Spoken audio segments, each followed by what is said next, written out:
Do I feel great every day? Absolutely not. Do I feel worse some days than others? Yes. Okay. But every day that I'm on this side, Right. I just consider I'm grateful. Right. Because many didn't make it No, that's fair. to this side.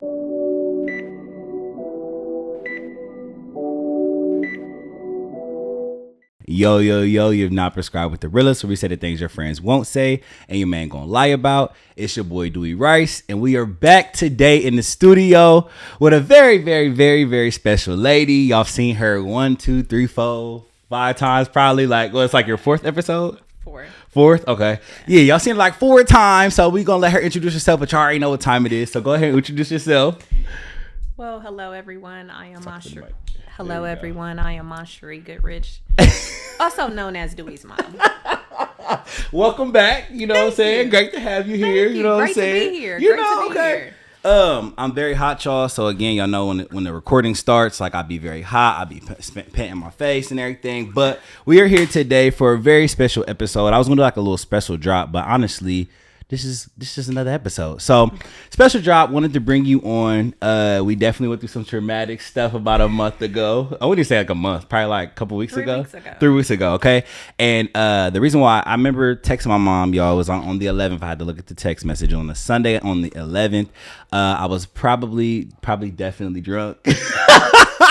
Let me go back to that text. Right, go ahead and read that. So it probably definitely was tipsy, you know what I'm saying, under the influence. Yeah, because it was after, I definitely was. But I asked my mom to come on an episode because during that traumatic experience, which I'll let her go into detail when we get there, I just started thinking like, wow, you know, everybody, we all like think about death in different ways, right? But I've never been in a position where I've seen it, you know? So like I was talking to Perry on the last episode about how like life doesn't stop, life keeps moving.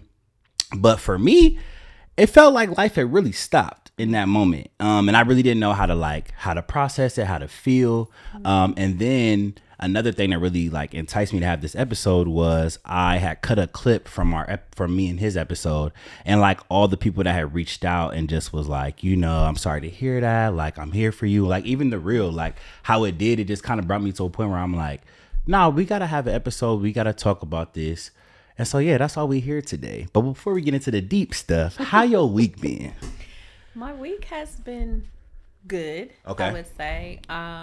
Currently, as you know, I'm still recovering, so I don't have like the energy that I had before. Yeah. But it's a process, so I have to allow myself to go through the process. My week has been actually busy. Okay.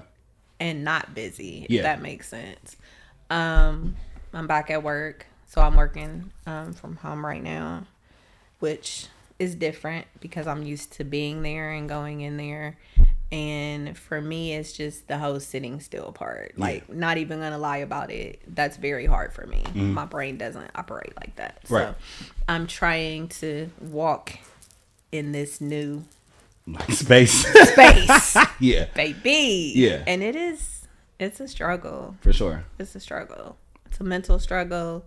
It's a struggle. Yeah. But I'm here for it. So. Okay, we love that. We're here for it. I'm walking in it. Jeez. Well, the way I usually do the episodes, we usually play a game, you know what I'm saying, to lighten up and let them know who you are. But today we're not doing that. We're just going to get straight to business, okay? We're going to get straight to business. See, I was prepared for the whole game. You prepared for the game? Yeah, like, you know what? Not today. We ain't going to do the game. But it's like my host sent me a whole little you feel list. me? The whole thing, I'm like, I got you. Professional, like, always. Okay, gave me, little outline and stuff. Told me what to think about, right? Not to think about. Okay. So instead of the game, though, we are going to hit the waiting room, but we're just going to hit the waiting room with questions. Okay. So these are open-ended questions that you have to respond to. Okay. So either I have to find an answer within. You got to find an answer, but I'm going to tell you the prompt in a minute. Okay. So the doctors told you that you only have a week to live. Jesus. What are you going to do? Okay. What are you going to do? So the first one, the trip that you would take, where have you always wanted to go as far as a trip? Where would I always want to go? So sounds crazy because we got married in Jamaica, but I have wanted to go back. Yeah. So it will be 21 years we've been married in September. Yep. That is where I want to go. You want to go to Jamaica? Yeah. I want to experience the same thing I experienced 20 years ago. Okay. Do you even remember that experience though? Yes and no. I Okay. remember some parts of the experience. I have pictures. Yeah. So like we got married on the water. I know that part. Facts. There was other things that probably got missed or we left out, but I want to go back. I want to see what Sandals is 21 years later. Sandals is 20 years later. I Okay. just want to see what it is. Mark that, Mr. Mark Husband. Husband. Yeah. Sandals. 21 years buddy. later. That's where I'm trying to be in September. Period. Okay.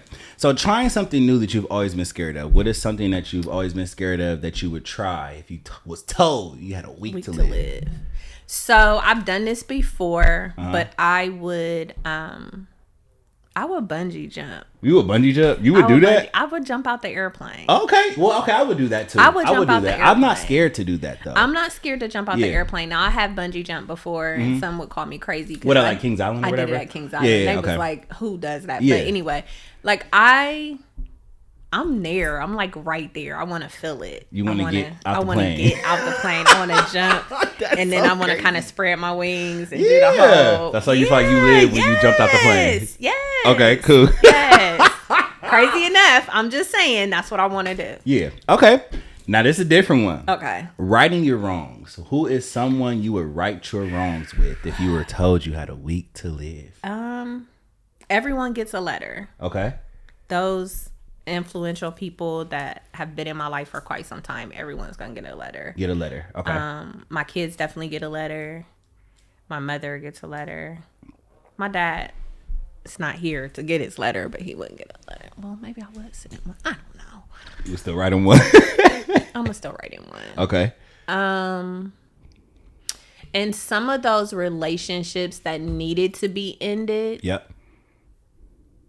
they may get a letter, but it's not to necessarily right the wrong. It's Okay. to acknowledge where we were at that time and why it was important for us At the time. At the time. Okay.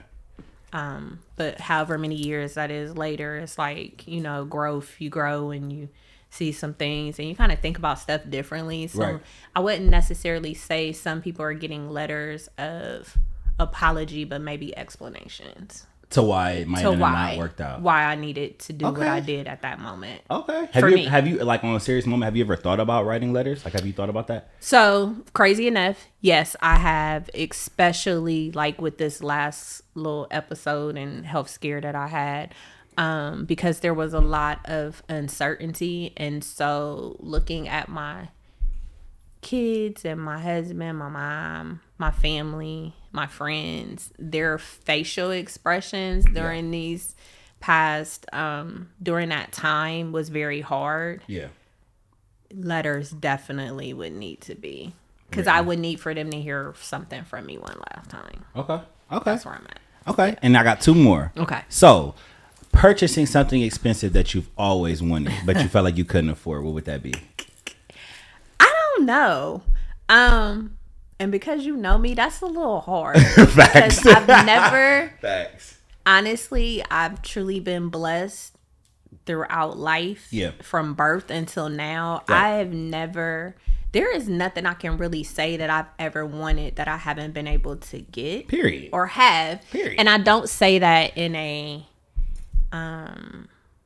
trying to be like prideful or just no, it's not that. I've truly been blessed. So there's Facts. really nothing, even when I thought a car like not that car, and then I got that car. So there's never really been anything that I've truly put my mind on that I said I wanted that I didn't get. Okay. Or maybe building a new house. Okay. You I would might do it, say you would that. do that. Like, and it's not even because now I'm an empty nester, so it's just like I don't need all no that house. room. Like, I don't need. condo. I don't need the full Yeah. basement. I don't need all that. Yeah. But yeah, Okay. let's go for it. You would do a house. Yeah, That's Daryl your be answer. like, absolutely not. Absolutely that means not. I gotta pay We that not payment when you doing a come. house We're not at doing a all. house, but okay. But I want it. Okay.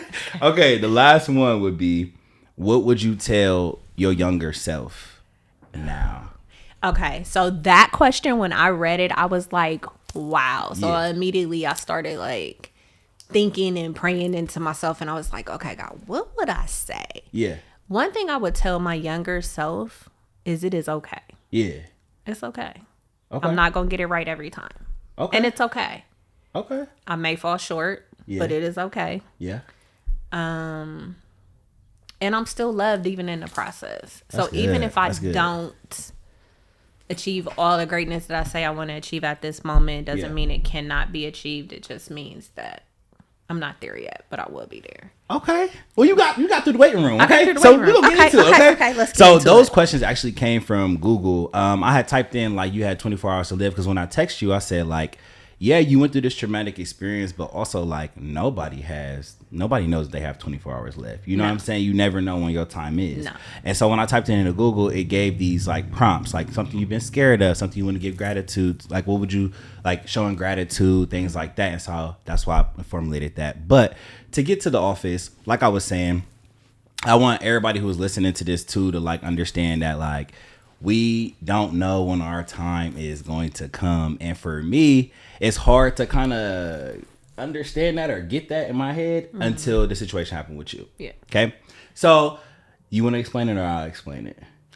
This is your show. Okay, cool. I'll let you explain it. You told about me how like you a got couple the weeks call. ago, so about a couple weeks ago, I'm in the bed and I kind of spoke about this in the last episode, but let's put it all the way there. So I'm in the bed, I'm asleep. It's like 7 a.m. I get a call from grandma. She's frantic. She's like, grandma drama. She drama. She's my girl's drama, but she's frantic. So I'm like, hold on. So she calls. She's like, they rushed your mom to the hospital, yada, yada, yada, yada. And so I'm like, huh? Like, I'm kind of still asleep, not really understanding. They rushed your mom to the hospital.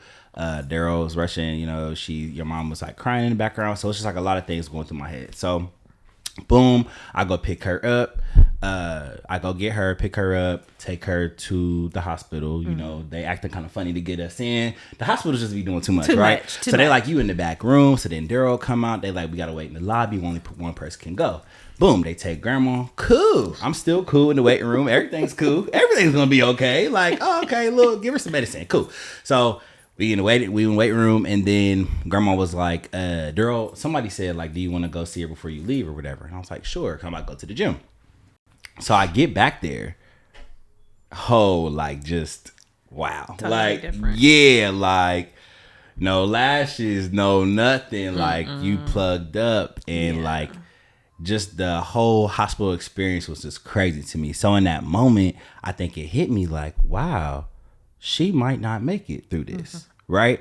And then when I said that to myself, it didn't really stick. Like it wasn't sticking like, oh, okay, she's sick, she all right, but she really might not make it. Right. And so for me, I think it altered just my way of like how I'm looking at the world and how I'm looking at you and your illness. Like you've been sick for years, right? I have. But never have looked sick. Right? Until that moment for me. Correct. And so my question to you was, how are you feeling at that moment? Yeah, you couldn't breathe. Oh, it was bad. But yeah. So crazy enough, as the story goes on, I was up at like 7:00 that morning because I was getting ready to have my book club, and I needed to run and get like the donuts and the fruit tray or whatever. And I got up. So I had got up at 3:45 because I was having muscle spasms, which I have often. And Daryl was like, hey, I'll rub your back. I took my meds. It's like, okay, cool. Right. Well, then I was able to lay back down and go back to sleep. And then all of a sudden I'm up at 7 again. And I'm like, okay, something's not right.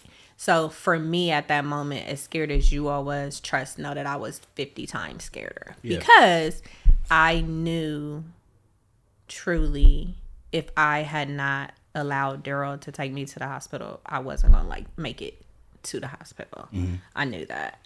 And I was like, as much as I want to go to this hospital, I gotta go to the hospital. Like I got to go to the hospital. Cause I even tried, it's funny, I tried the old school breathing methods that we used to tell you when you were kids.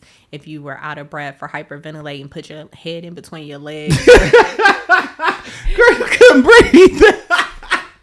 And I have to laugh about it now because I literally sat on the bed and was like trying to put my head in between my legs, like trying to calm myself down. Like, no, it's going to be okay. It's going to be okay. And it just wasn't getting okay. Right. Like, I was like, I got to quit playing.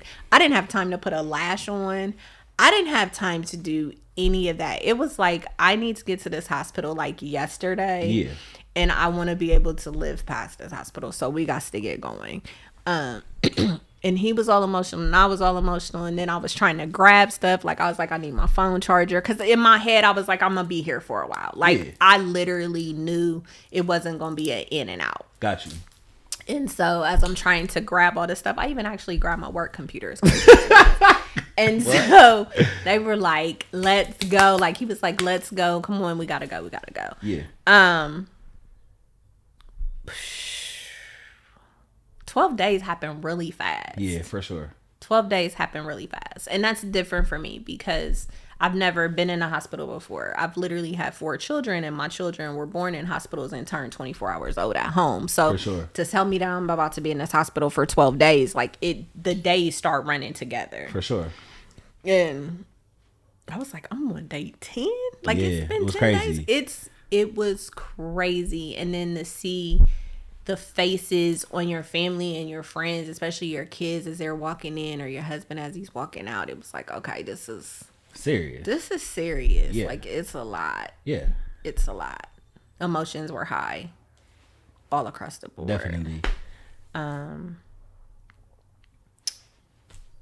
I never would have seen it though. Yeah. I did not expect that. That is not at all what I expected. And so go ahead and tell the people what you actually had. Okay. So, oh Jesus, it's so long. Well, come to find out, I had fluid buildup around my lungs and my heart. Yeah. I had pneumonia and didn't know that I was walking around with pneumonia. Like, I wasn't sick, didn't feel bad. I went to work that Friday, went to 2 events after that, and everything was fine. So I thought. And then all of that happened on Saturday. I end up having to have 2 blood transfusions. I end up having to have a cardiac echocardiogram test done on my heart to determine what was really going on with my heart because of the fluid and the buildup around my lungs and my heart. That's what's making it. It was making it unbearable. Like, I couldn't breathe at all. Yeah. So I had to have a procedure done where they are pulling the fluid off of my lungs to give me some relief because I had 0. Yeah. I wasn't on a ventilator. I was on a breathing machine. I'm taking asthma treatments. Have never had asthma a day in my life. And I'm like, what is going on? Like, I'm like, my body is literally giving out on me. And I don't know what to do. And so through all of that, several things were determined. I left the hospital with more hashtags than I came with. Yeah. That's my thing. Yeah. I left with more medication than I've ever taken in my life. I'm like up to 14 pills in the morning and 14 in the evening. Jesus, like, what the world? Yeah. Come on. Yeah. And I left with like a newfound perspective on a lot of things. Yeah. But more so life. Okay. Like, for me, it's, my life, my kids' life, my family's life, making sure everybody is good. And even when I wasn't good, still trying to make sure everybody else was good, which is very difficult, right? Because emotions are high. Everybody loves you. You love them. And it's just like... You don't know. I don't know. Yeah. I don't know what to say right now. Like, I don't have no words. I have no words. And I think that's why I asked you, like, what were you going through? Kind of wanted the, like, people and the viewers and audience to, like, hear all, like, the 14 pills, the tests you went through, the transfusions, all of that. It don't look like that, right? So it's not always about what it looks. And I think that was one of the, like, if this hospital visit was anything for me, it was more so like, oh, okay, like, she's really sick for real. Yes. Like, yeah. And you just don't know because you don't know. You make it look good. You don't want to attach to it. And you do. I try to make it look good. I think for me too, it's like I never wanted what I was going through to be the first thing that you thought of when you see me. Yeah. Or, hey, if I walk in a room, oh girl, she is really sick. Yeah, like, facts. I never wanted it to be about that. Because I think I had a hard time accepting the sick part that went with it. And I was like, I'm like, yeah, no, I'm not doing that. I don't want to. Yeah, no, I'm not sick. I'm not sick. I'm not sick. Yeah. And although I really was, and I really am. Yeah. And I have a lot of things going on, but it's like, I know this probably sounds cliche, but for me,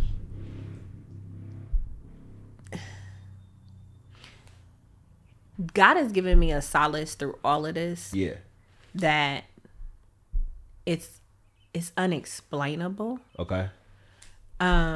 He's giving me a peace through all of this that I really can't explain to people without people being like, okay, there she go with that. But no, for real, like, I know that he has continued to bless me. Yeah. Even when I got diagnosed in 20, no, I didn't make it 5 years. I made it 3 years before I was out of remission. And then I got re-diagnosed again in 24. Yeah. So I'm back on this hurdle again. I'm back on this rodeo again. But even in the midst of me being on this rodeo, me not feeling my best, me not being able to be like, okay, no, I'm not sick. Right. He has still kept me. Yeah. And when I hear other people, I'm like, Jesus. Yeah. Like, I don't look like what I've been through. For sure. But it's been a road. It's been a road. We're talking, I mean, people don't know, like, weekly chemo treatments, not feeling yourself, muscle spasms, leg spasms, back spasms, migraine headaches, or neurology visits, or, you know, I have a chemo port, which has been a blessing, but they thought my chemo port had become infected, and because it was so close to my heart was causing the issues. Come to find out it wasn't that, thank God. But like, even in the midst of all of that, there has been a peace that I can't explain. There's been a peace for my children that I can't explain, but I'm grateful for it. There's been a peace for my husband and my mom, and you know what I mean, just all of my different friends that I can't explain, but I'm grateful for the peace. Even in the midst of all of it, I'm grateful for the peace. Had no idea what was going on. I literally didn't know if I was gonna make it back home, but I knew that if I had not got out the house and went to the hospital, that it was gonna be a lot. It was it. That there wasn't nothing after that. Like, that was it. That's how the story was going to end for me. And it's funny because I talk about it every morning I get in the shower. That's the first thing I say. I'm like, you know, God, I thank you for yet again another journey. God, you know, this journey ain't easy for me. But even in the midst of all of that, I know that this is not how my story is going to end. I know my story is going to end greater than this. I just don't know what the great is, but it's definitely going to be something that people remember. For sure. I can definitely agree with that, because even at the hospital, like, I can be 100%. I was just like, well, how do you start playing for a funeral? What are we doing? And people think it's crazy, but no, that's for real. No, for real. I was like, okay, so the time that really stuck out to me is when I picked grandma up on that Sunday, and she just broke down crying, you know, just like, your mom's really sick. Like, just let you know your mom's really sick. So in my head, I'm thinking like, okay, if grandma's saying it, you know, because she keeps the faith, it's coming to an end. So like, how do we even start this process? Where do we go? Right? What like, do we do? How do you feel? What do you say? And so I'm like, when you did make it through, you know, God willing, it was time for me to be like, okay, let's get her on the mic to really share these things, because I feel like in these moments, and it's even for me, because one of my friends got mad that I didn't tell them what was going on, but that's just not who I am. Like, I'm not the, you know, your kids was posting the hospital chairs and the beds. That's not me. That's not me. We don't do that. But I will say this though. And I had to remember this during that process. And as I'm watching, and I'm like, is that the hospital chair? Like, come on, bro. Like, Keep it player. Keep it player. Like, why did he do that? Like, he didn't post me. And I was like, he better not have posted me, because, you know, it was bad. Right. But even in that moment, what I've had to do is realize that is how that individual, like grieves. All my sons are different. Yeah, for right? sure. All of y'all are different. 2 of y'all the same, 2 of y'all different. Yeah. One of them are very emotional. 2 of my sons are very emotional. So they're very emotional, and they are, and which I think is a great thing, they are able to proudly express their emotions, and it doesn't matter how you feel about it. This is what works for me. Yeah. Cool. that's how they handle and that's how they cope. And then even one of them, he told me, like, Mama, I can't keep coming up here sitting here looking at you like that. Right. Like, it's really affecting me. Yeah. Like, I can't do it. Respectfully, yeah. And I get it. Yeah. I understand. That's hard. He's like, I can't keep doing this. Right. Because mentally it was messing him him up. Like, he's like, I'm not used to seeing you in the hospital. I'm not used to we come up here every day. He's like, Mommy, you just laying there. He's like, I can't do it. That makes sense. Okay. Well, that was where respect it. Kind of where my point was going, in a way where it's like all these things are happening, and it was time like to like I called it this when I was on my way here, but like mask off. Like, yeah, it was one of those moments where it's like, okay, we have to, like, even when I was saying being funny, talking about how do we plan this, like what do we do, it's kind of like I have to really like be vulnerable in this moment and like mask off. Like, so even for you said it was 12 days. It was 12 days. 12 days in the hospital. What was something that, when we think about mask off, what was something that you had to like take off in that moment? I had to allow myself to be vulnerable. Yeah. And that's not always an easy thing for me. Yeah. But I had to allow people that I have trusted in this space to stand accordingly at this time, because I have given them that space. Yeah. So me and my friends were very close. Yeah. They were there when my family was there, like without hesitation. And they stayed the entire time. It was just like coming in and out, and that's truly a blessing. Like, I was blessed by so many people during that moment, but I literally had to allow myself to be vulnerable, to allow the individuals that I have placed in this space in this moment to show up for me in this moment, because there's nothing I really can do. Like, I need them to show up for me, and they did. I couldn't control the narrative. I couldn't change it. I couldn't pout my way. Like, I couldn't have an attitude and it wasn't going fast enough. Like, none of that. When they were waiting and filing complaints about not getting the heart test that they wanted, like, literally, God was like, look, they showing up for you. Because when I say my doctors were fighting for me, my doctors were fighting for me. And it wasn't because I didn't have insurance or none of that.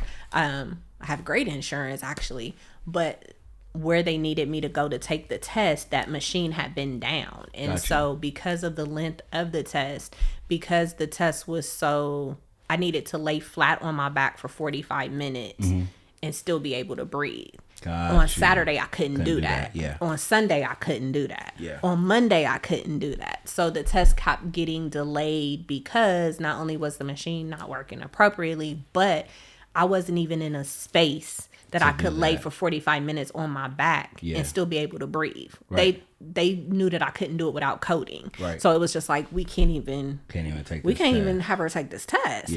And so as time went on, so by like that week, by like Tuesday or Wednesday, doctors is like, she can do it. We're gonna show you. We'll make it happen. We need her in that test for sure. And so that's pretty much what it was. But like, when I walked in there for that test, I wouldn't have been able to take that test. I couldn't lay on my back for 45 minutes without coding. Like, I couldn't breathe. So, but I say all that to say, like, it all worked out.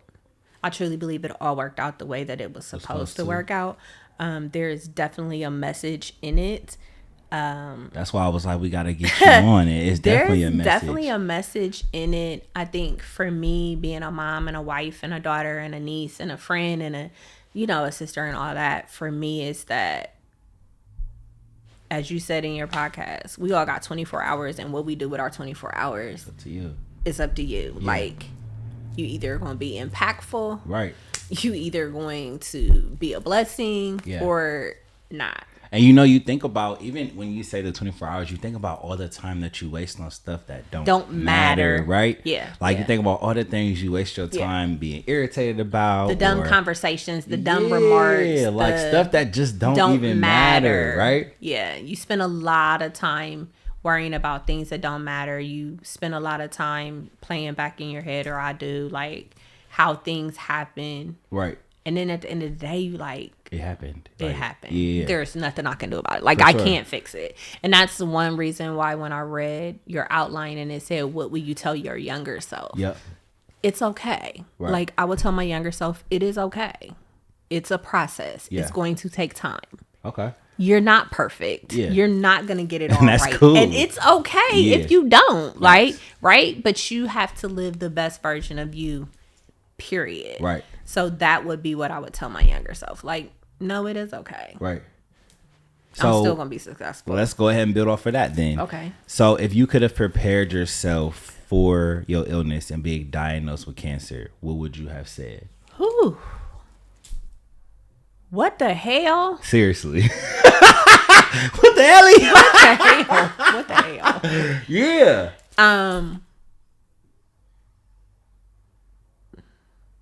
What the hell? Yeah. Like, for sure. I'm just so...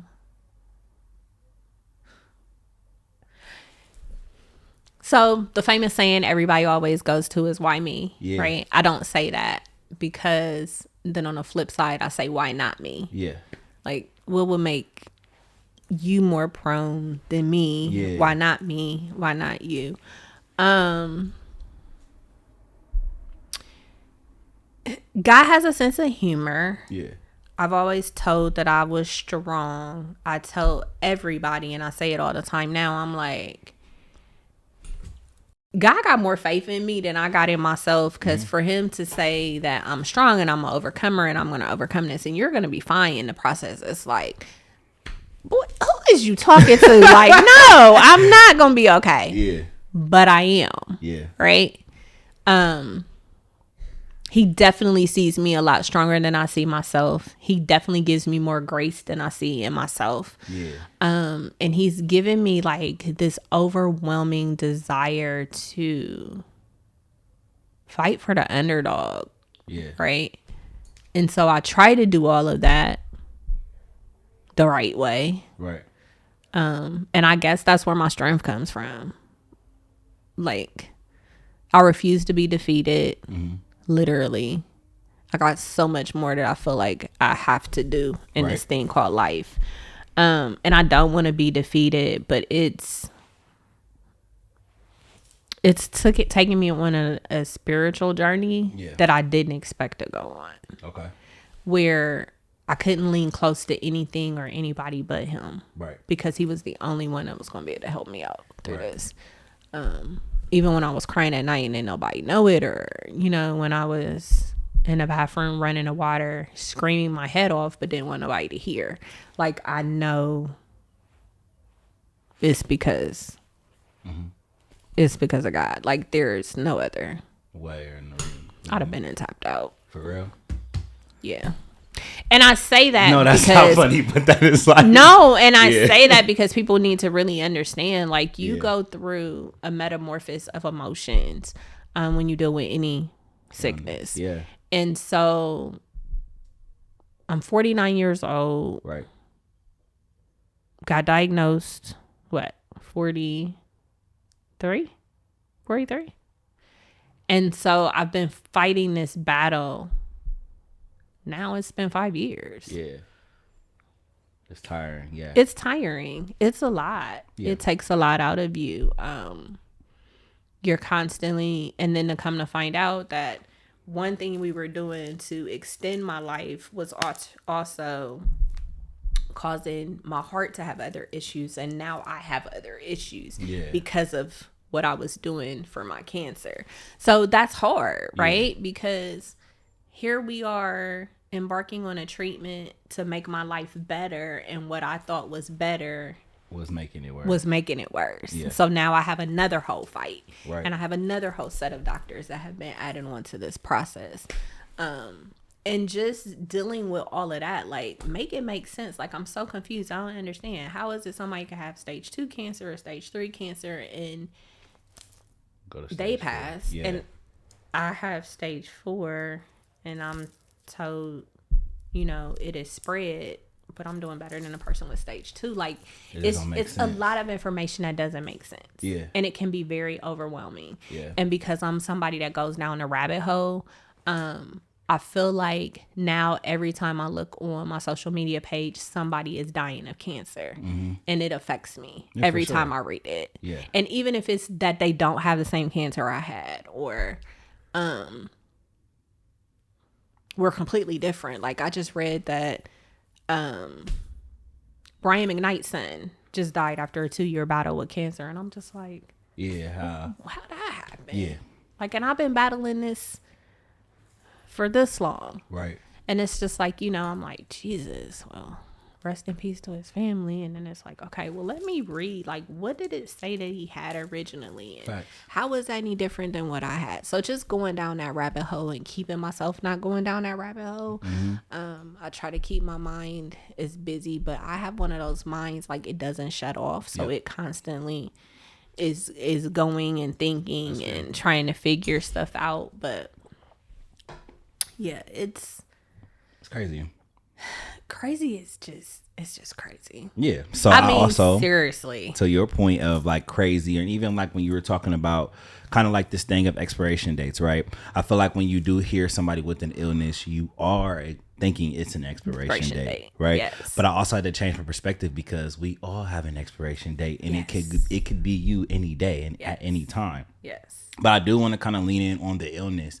How do you feel like with you having this illness and you battling it for 5 years? What is something that you would tell people on how to like, what to be mindful of, how to treat the person with an illness or who's going through it? What would you say to us, basically? Keep it graceful. Yeah. Keep it graceful. Yeah. Understand that the person that's going through, and this doesn't mean that it gives the person with an illness a pass to just mistreat any and everybody. No, there's still levels of expectation. So I still expect you to be that kind human that understands that somebody is going through something. Right. But be their encouragement. Be their positive voice. Yep. Be that positive reinforcement. Be that person that's like, hey, I know today may not have been a good day for you, but you look amazing. Yeah. Like, I hope tomorrow is better for you. Be that listening ear for them. And understand too, like, you can't fix it. For sure. And what I've had to come to realize is like your family holds a lot because they want to make you better and they want you to be better. Right. And they don't want you to be sick. And sometimes that can be overwhelming for those that are going through it because this is my first rodeo. I really don't know. Right. Like, hey, what am I supposed to say? And even if you don't have nothing to say, that's perfectly fine. Just say nothing. Yeah. Sometimes saying nothing It's the best. It's the best. Just sit there with a smile on your face and just don't say anything. And understand that, it is all still a process. We all don't know the right things to say. Yeah. It's taking me on like an emotional high. Yep. I have emotional highs. I have emotional lows. I'm good at 7:00, but maybe not at 7:10. Yeah. But I try to remain as positive as I can. I try to remain as uplifting as I can. And one thing I often do is I'm always trying to help and fix someone else. Yeah. Because that means there's just less time that I have to sit around and think about myself. Right. And it just makes me feel better to help other people. Okay. Because I feel like I can fix that. I can't fix my problem. That's fair. I necessarily can't fix my problem. Right. But I can manage within it. And so I'm managing within it. Yeah. Do I feel great every day? Absolutely not. Do I feel worse some days than others? Yes. Okay. But every day that I'm on this side, right. I just consider I'm grateful. Right. Because many didn't make it. No, that's fair. To this side. That's fair. And there's so much more that I want to see and do. So when you were at the hospital, I literally about to say something about that comment. So that's perfect. When you was at the hospital and you were laying there, was there anything you was like, damn, I wish I would have did this, or I wish I would have said this, or I wish, those wishes when you thought it was the end? It was more so, this is funny. It was more so like, oh my God, I did not clean up my room before I went to the hospital. And that means they are going to be going through my stuff. Like, oh my God, ain't nothing worse than somebody going through your stuff. So, yeah, so I thought about that. Like, hold on, I'm thinking about me something deep. You talking about your room. Nope. my stuff. I'm weak. At that time, it's so funny because at that time, I had not even changed out my closets from like fall, winter to that's summer, another thing spring, too. I ain't gonna summer. be funny. I'm like, damn, I gotta pick her outfit. And then I'm like, I hope he pick right. Like, hope he pick right. And it's so funny because me and Daryl have had these conversations more than, and he doesn't like to have them, but for me, I'm not gonna say I enjoy having them, but it's almost like I want to have them because I want to see where everybody is at and where everybody is thinking. He don't do well during his conversations at all. He gets real emotional, and then we kind of just stop. But I'm like, I need somebody not to be emotional because I need Dewey to make sure, like, this, that, and the third. Like, we gotta make sure everything is done in decency and order. So. But speaking on that, though, I will have to say, like, from my perspective, and this kind of goes back to what we were saying in the beginning, like, it's a lot of pressure on the person who has it together, right? Yes. And in that time, it's so funny because I could tell this story now.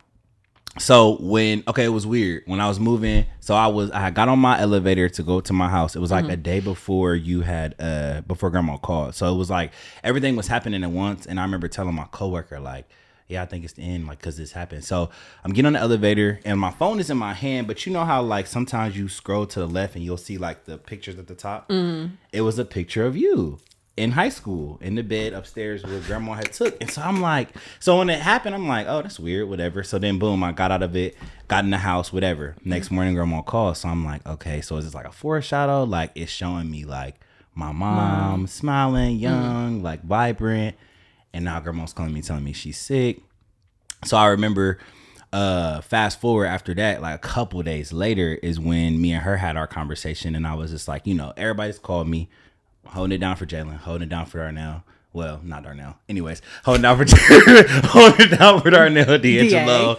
Holding it down for everybody. Right, Grandma done called. And I finally was on the phone with her and I was telling her about it. Because I didn't want to tell nobody. Because at that point, I'm like, well, let's just keep the faith, right? Right. Well, she broke down. I'm like, okay, I got to tell her. So I'm telling her the story. Then I start breaking down. And in that moment, I'm like, wow, like, maybe I'm not okay either. But I have to hold it down for everybody. And so it just makes me think there are still people that are like supporters. It's hard for your support system because like you said, we have to sit in the hospital and you look bad, girl. I look bad. You look bad. It was bad. You look bad. I was looking but bad. you still gotta play this like, it's gonna be okay. It's gonna be okay. Yeah. And in that moment, like, did you ever feel like it wasn't gonna be okay? I did. Yeah. I did. Yeah. And that's tough. And I would say when they rolled me, so like when Daryl took me to the emergency room on Saturday. When I tell you they were moving so expeditiously, like Ohio State, thank you. Yeah. Expeditiously, like moving. And probably for the first time in a long time, I did not think I was going to be okay. And all I could do was cry. Yeah. Because this is crazy. Yeah. Like I can't breathe. Like I literally can't breathe. And I remember saying, when me and Daryl was talking about it a couple of nights after that, I'm like, when we think about dying, for me, dying by drowning would probably be the worst form of death because I felt like what that felt like, not being able to like breathe and catch your air and like everything being cut off. Like I'm struggling to just get air. Right. I'm like, oh God, I can't die by drowning. Yeah. Like that would be horrible. Right. But I feel how that felt. You felt it. That moment. Yep. And just trying to like still be that strong force for everybody when you feel weak as Charmin. Like at this point, I can't do nothing. Yeah. All I can pretty much do is lay in this bed and go from left to right. Yeah. And going left is very hard for me right now because that's where like all my fluid buildup was. So it's just like all I can do is lay in this bed. Right. I'm literally telling y'all. Yeah. Like if you don't see about a look on my face. No, it was. I ain't got nothing else. Yeah. I mean, I was literally like, I'm trying to keep the faith and I'm trying to keep the smiles and all that, but I'm like, Jesus. And it's amazing what blood transfusions would do. Because it woke you up, like. Yeah. Because literally, everybody talked about how I looked prior to the blood transfusion. It was bad. I'm like, well, Jesus. It was bad. Like, it was bad. and the way people were telling me is so funny. I love my family. I love all y'all. Y'all crazy. But I'm like, don't nobody in here got no filter. Like, nah, I was like, them eyes is sunken. I was like, It's my bad. eyes is all Yeah, black it was underneath. bad. I was like, this is not good. Yeah. Like, Leon, you got to help your girl because your girl is struggling right now. Facts. So yeah, it transfusions are amazing. Yeah, no, for sure. It And I would definitely Flip say the switch. it definitely woke you up, because I was sitting there like, I couldn't even look at you for real. And like, that's why I'm like, oh my God, we have to talk about it on an episode, just because I feel like there are so many people who have illnesses that don't look like it. Yeah. And like, you can't tell that they sick. You can't tell they're going through dialysis. You can't tell they got this. You can't tell they got that.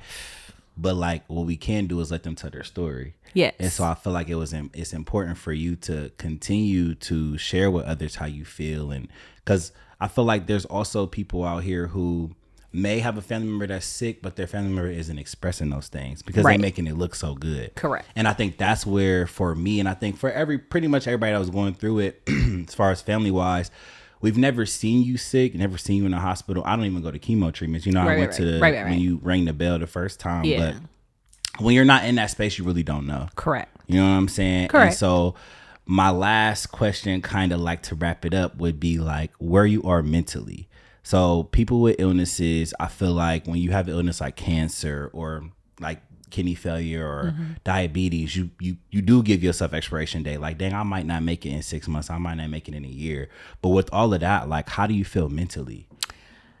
So mentally, I feel like I'm in a great space. That's good. Mentally, I'm in a great space. Yeah. But that isn't because of me. It's because I pray a whole heck of a lot. Yeah. I journal a lot. I have decided to decrease my social media time that I spend doing that. And I pick up a book and I actually read. That's cool. I'm reading more. I'm trying to kind of figure out what my next is going to be. I've already given myself some things that I wanted to accomplish in this next version. So originally when we talked about me first getting diagnosed, I remember, like, for me, I just wanted to see D'Angelo graduate from high school, right? Right. Because I'm like, I didn't see everybody else graduate from high school. I got to see him graduate from high school. Graduate from high school. Now he's in college. And I'm like, okay, I got to see him graduate from his 2-year program. Then I watch him go on to 4. And then, you know, so I'm giving myself a whole bunch of different things. Like, hey, you just moved into your next big apartment and now you're doing bigger and better things and you're not. So I have to give myself times and moments to enjoy that. Like, I'm trying to see what's your next big high gonna be. Yeah. And then, you know, the grandkids and my other 2 sons, just trying to see where they're going to be and just like encouraging and grabbing all the small things. So whatever small thing you guys accomplished, whoop, got it. Yeah. We accomplished that. Let's keep it moving. Right. And then giving myself something else to focus on. So I have people always want to talk to me, and I sometimes I don't know if that's good or bad. But I feel like I can help many people and I want to help people. Right. And we have a world that at this point is dying and we're in a bad place. And there's a lot of people that need mental help and, you know, mental health is real and all of that. So if anything, this is giving me more of a push that I want to tap more into the mental health space. And so I've decided that I'm going to pursue another degree. Okay. In mental health coaching. Okay. And family, marriage, and counseling. Okay. Because there's a lot of people out here that need help. So I've, you know, given myself the next 2 years or a year and a half to kind of figure that out. To figure it out. That's what's up. To figure it out. Yeah. So that has been my awakening moment from all of this. Yeah. Like, what can I do? What do I need to do? I don't want to sit on the sidelines. I want to be a part of the change. I want to be a part of the help. And I know that there's a lot of help that's out here needed. For sure. for not only our African American individuals, but just people in general. And people are hurting. Yeah. No. And acknowledge, like, people hurting. are hurting. People are hurting. And it makes me sad that so many people are hurting and don't feel equipped or enabled enough to express how they're hurting. Yeah. To where somebody will care enough to do something about it. Yeah.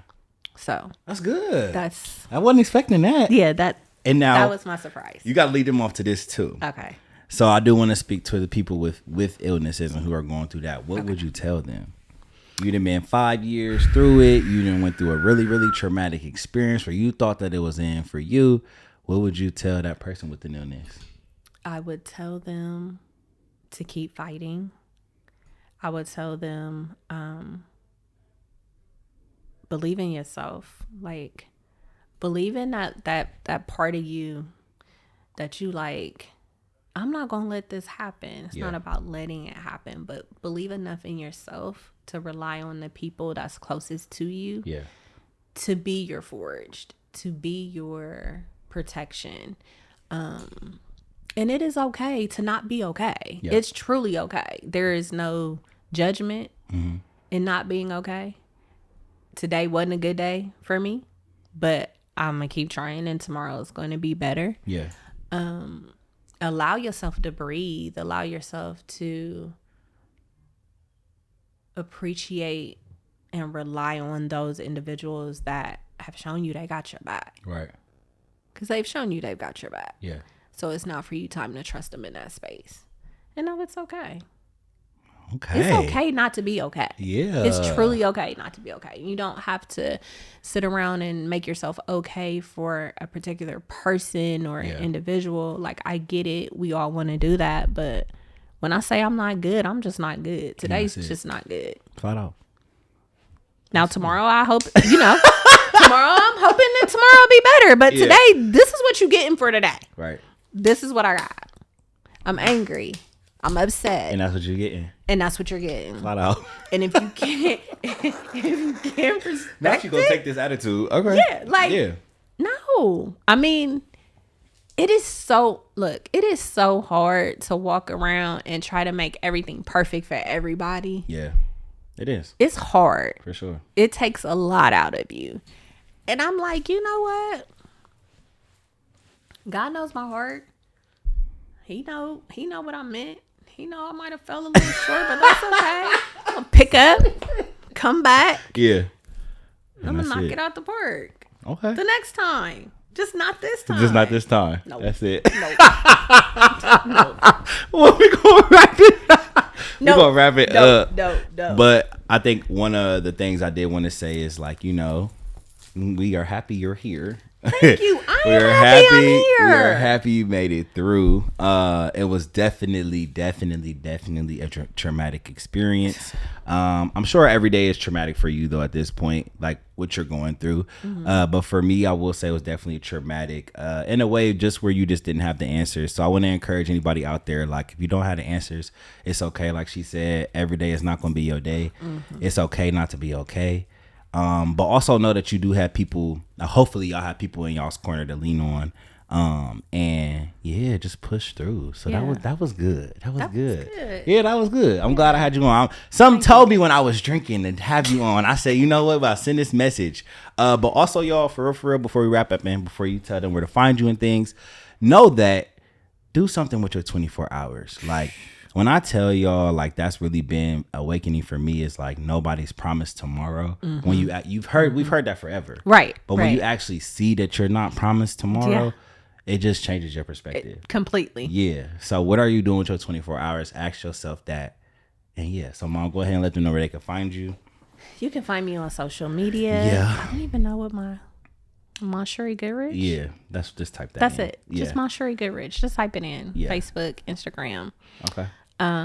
Message me if you have questions. Message me. Yeah. Hey, I'm here.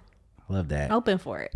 Y'all know where to find me, Official DR, on my personal page, prescribe DR _ and prescribe DR on Twitter and Instagram and TikTok. Thank you, Mom, again for coming on and sharing how you felt in your story. Let's prescribe with the realest. We say the things your friends won't say, your man gonna lie about, and we out. And we out. That was good. That was good. Yeah.